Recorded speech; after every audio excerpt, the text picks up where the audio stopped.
Hey there YouTube, it's Askew 2000 back with another knife review and comparison. And today we are looking at the brand spanking new Benchmade 537 Bailout. This was kind of a surprise announcement from Benchmade. So they posted the video on their Facebook page and maybe other places, maybe on their website as well, saying that they were going to release it on the 26th. And I was such a fan of the bug out that I just went ahead and pre-ordered it. And sort of to my surprise, I guess I shouldn't have been surprised, but it's the first time I've ever gotten a first production Benchmade.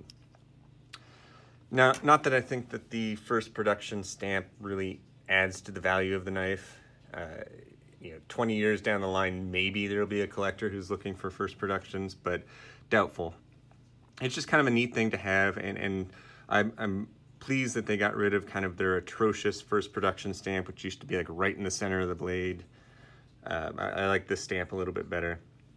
So it's just kind of neat that that happened. Now, some people will actually argue that you want to avoid first productions because all the problems and kinks haven't been worked out. Truthfully, in my opinion, I think that the bug out has been doing so well for Benchmade that basing it off the same design, same kind of ultralight capabilities, I think this will probably be a robust enough knife. I don't think they'll have to do a lot of changes behind it. So this is an interesting knife, and I'm still not quite sure how I feel about it. I think it's a good knife. I have a hard time when it comes to intended use for it. So first off, it is part of Benchmade's black class. So that means that it's kind of geared towards first responders, military, kind of hard use, hard work type knife. And they certainly chose the blade shape that would go well with that. So not a lot of people care for tanto blades, or tanto, again, I don't really know how to pronounce it, but there is a strong utility behind it. It does make a really good piercing knife, and they even kind of flared up the handle here, so you can get your thumb on there and you don't risk your hand slipping up and then cutting yourself on the blade, so you do get a little bit of security with that aspect. So I've always kind of liked the looks of tanto blades, but I do kind of understand how some people think that it's sort of this tactical thing, and I'm by no means a very tactical person. I don't go out and look for tactical grocery bags or whatever else. But yeah, I think for a working military-esque knife, I think that this blade shape would be perfectly fine for it. They did use the Grivery handle material. So just like the bug out, it's kind of this thermoformed plastic. It's really kind of a hard plastic. And I like it. I think it feels fine. I know there have been users out there who have complained that it just feels cheap. Compare that to like a 940 Osborne or something where the thresholds are really nice and the materials are just kind of premium based materials, whereas this is really just plastic. Again, it doesn't really bother me too much. I think it's a nice textured material. You do have to kind of worry about things like keeping it too close to a fire if you're using it as like a camping knife, because it will melt. But otherwise, I think it's a good material to keep that weight down. And this is a super lightweight knife. It's 2.05 ounces, so basically 2-ounce knife. And you do get a pretty long blade for that. I don't remember all the specifications off the top of my head, but you get a lot for such a small package. Some of the other things that people have complained about with this knife in particular is the pommel. So they have an aluminum pommel here. I'm not sure if they used it as a replacement for like the lanyard hole in the bug out, which we'll take a look at in just a second, or if they're thinking, again, for kind of a first responder, you might need something to break glass with, and so the pommel can be used for that. It doesn't bother me too much. In fact, I kind of like the looks of it, but I understand that some people think that it's unnecessary, and they don't like the fact that it's actually built into the frame. You can't just remove the screw, take the pommel out, and put the screw back in. So you're going to have to wait till a third party comes out with some kind of replacement insert, which, based off the bug out, I'm guessing won't be too long. They start coming out with aftermarket parts pretty quickly after a release. But I think it looks all right, and it doesn't. It's not obtrusive obtrusive. I don't know if that's the correct word, but when you use this in the pocket, so they do have the mini deep carry clip, which I really like. This does stick out a little bit, but it doesn't bother me in any way, shape, or form. So let's move on to the biggest issue, I guess, in my opinion. And this is strictly my opinion, and I'm sure there's some people out there who will disagree or have points. In fact, I already posted something similar to this on Reddit. Their choice of CPM 3V steel. Now, I think 3V is a fantastic steel. Don't get me wrong in thinking that it's a bad steel at all. But I'm just kind of looking at this from a utility perspective.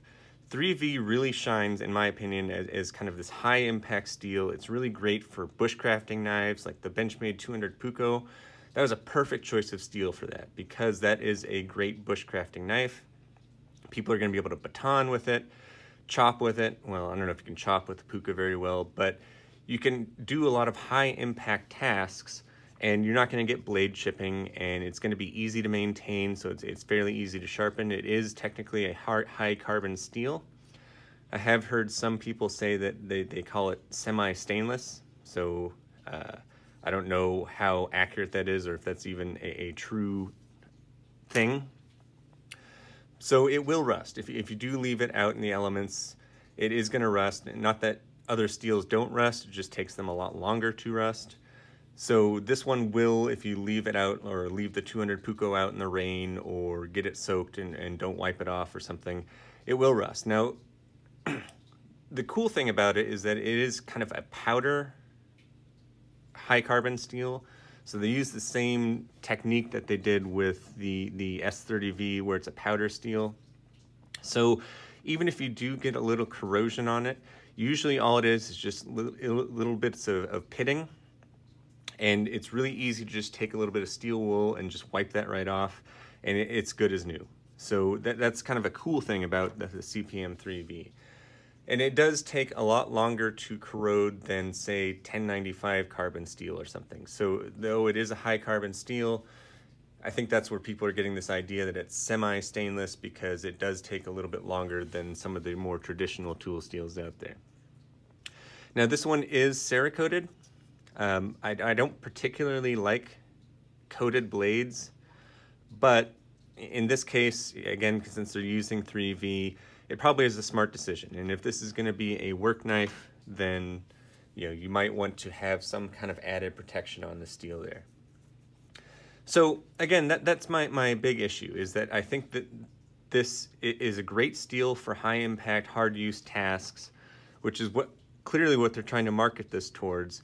But let's not forget that this is a 2-ounce knife. So I think the blade material will be able to handle a lot of hard use tasks.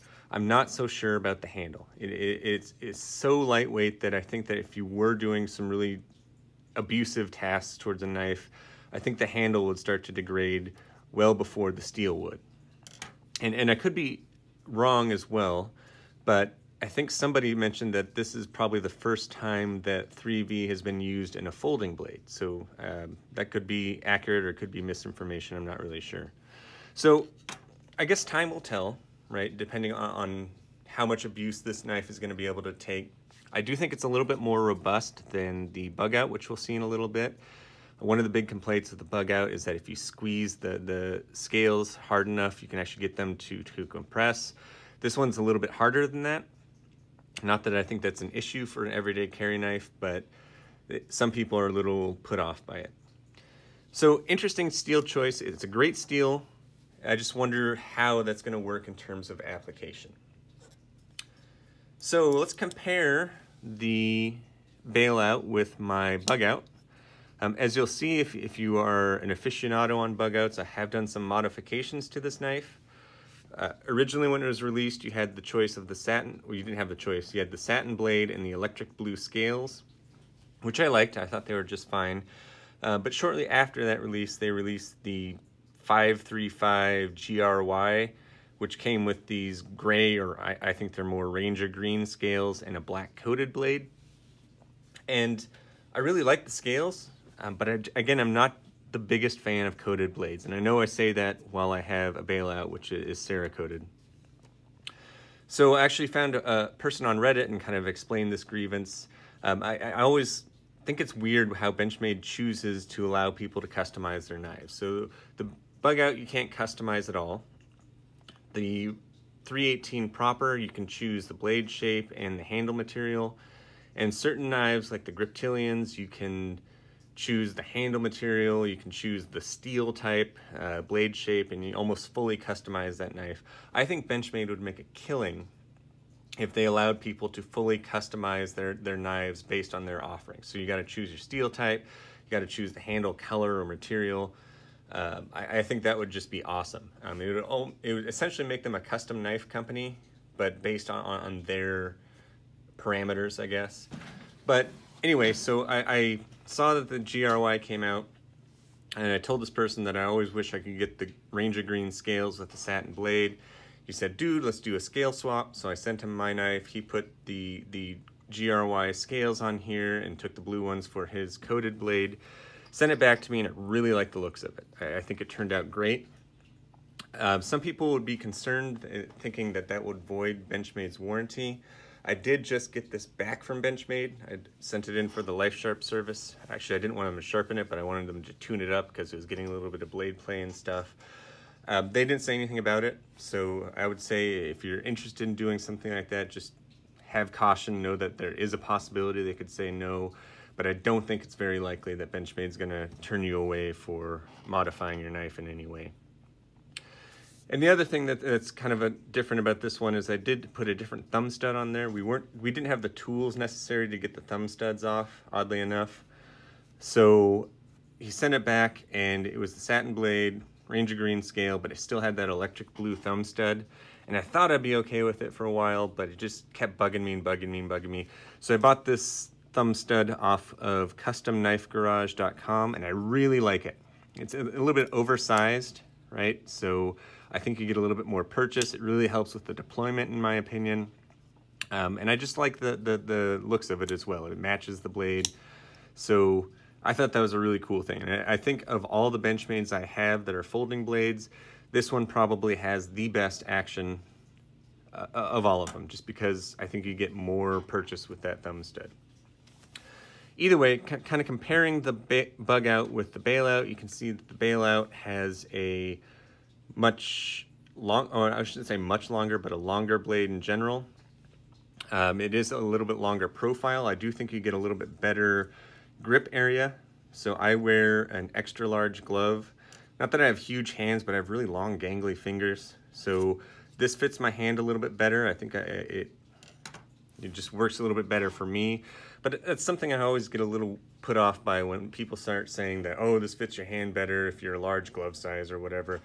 That's such a subjective thing. So this may feel different in somebody else's hand. So I almost hesitate to even comment on ergonomics of a knife. So, and I think this kind of rides in the pocket, very similar to the bug out, very slim profile. We can actually kind of put them up together here. You can see that maybe the plastic is a little bit thicker, so maybe that makes it a little bit stronger in that sense. But regardless, it's very bug out-esque. It disappears in your pocket, but I think they made it just a little bit more robust so it can handle some harder tasks. Now, what those tasks may be, that's up in the air. It'll take some long-term testing and field work to really figure out how well the Bailout will resist hard use. The bug out is a completely different market, right? So for me, this is the perfect everyday carry blade. So it's really slicey. You can see that high saber grind makes it really great for cutting open packages or prepping food or that sort of thing.